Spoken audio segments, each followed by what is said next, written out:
Hello, I'm here to explain my code.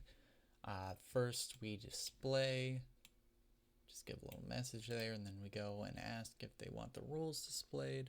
If they put in a 1, that's a yes, a 0, that's a no. And then we go into a while loop, and this while loop just checks if they put in a valid answer. If it's a 1, it'll print the rules. If it's a 0, it'll just break out.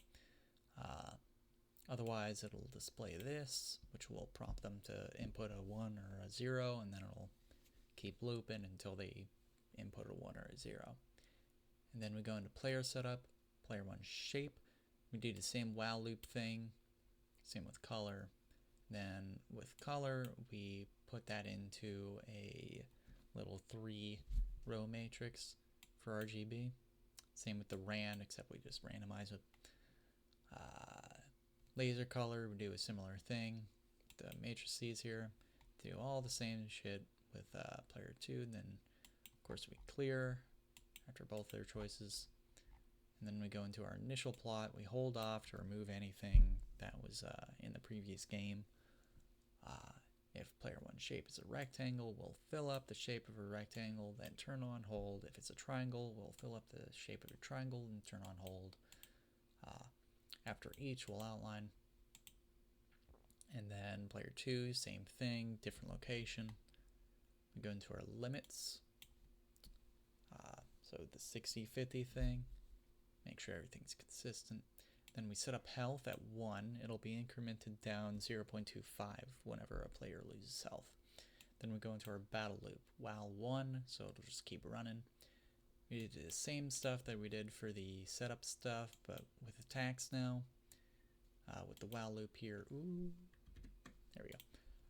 Same with player 2, we clear after each one, make sure there's no cheating going on. Then we go into our battle logic. The way I did this, I split into 9 sections for all the 9 possibilities. So the first 3, player 1, second 3, player 2 victories, 7 to 9 are draws. If player 1 attack equals 1, which is quick attack, and player 2 equals 2, which is a laser, we go into that. So for bullets, I did it with a marker instead of plotting a circle. Both had their advantages. I ended up going with a marker because it gives you a consistent circle shape, because with plotting, the shape of things kind of gets distorted, and the rules specifically stated it was a circle, so I went with what gave me a consistent circle. I have a speed. I use a for loop with time here represented. Increments of 0.05 up to 10, and then I use time with this speed value for the x coordinate, and then y is just at 10. I use a marker that's a circle, which is an edge color of black and a face color of whatever the player's color is, the player 1 RGB, then a marker size of 55. And then for the laser charging, pretty simple on the plotting, but then the fill, for the color, I multiplied it by the time divided by 10, so once it reaches 10, it's the full color. Then after every loop, I delete so that we don't get trailing. And then player 1 laser versus player 2 shield. Shields are pretty simple, it's just a rectangle.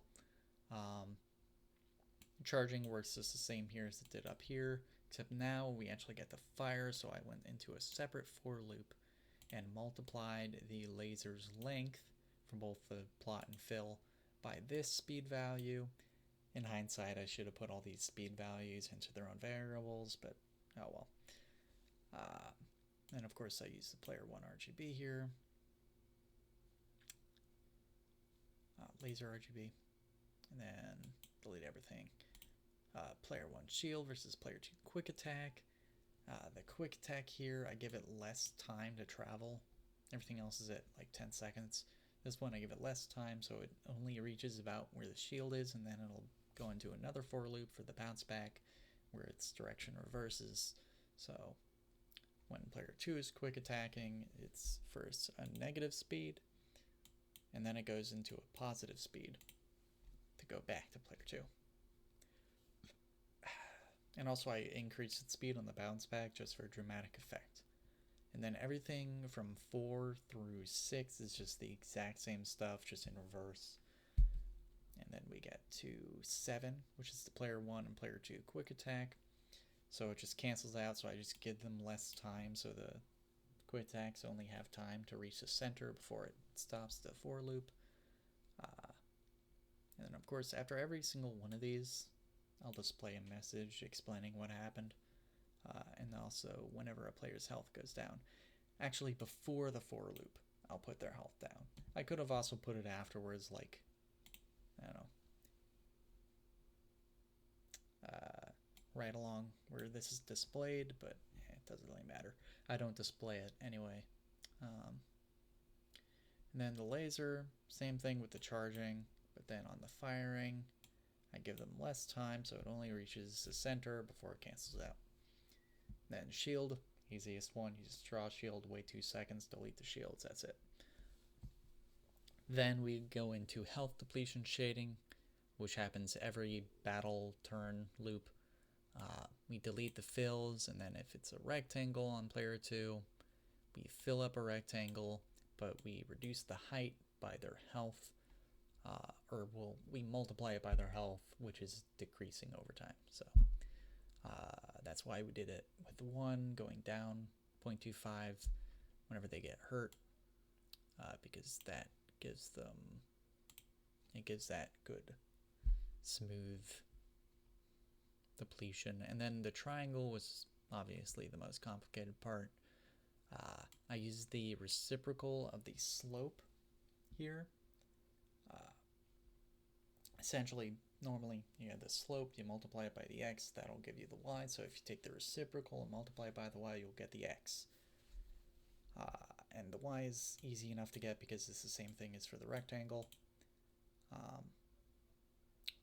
So not actually that bad. It works out pretty well. And then same thing for player 1. And then I pause a couple seconds so they have time to view whatever messages there are before clearing things out. And then I check their healths. If anyone's at 0 health, we go into the defeat animation. We break out of the while loop. I pause another 0.5 seconds.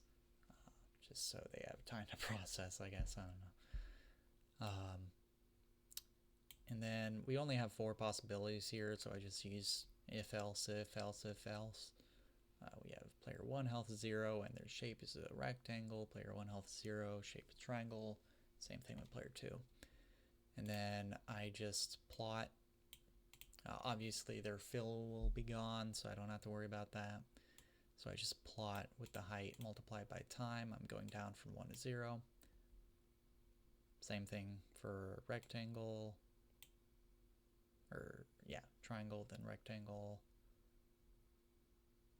And then after that, we go and display the victory message by putting a title on here. So, yeah. I'll just show a quick game here. Show the rules. Triangle, random color, red. Rectangle, red, green.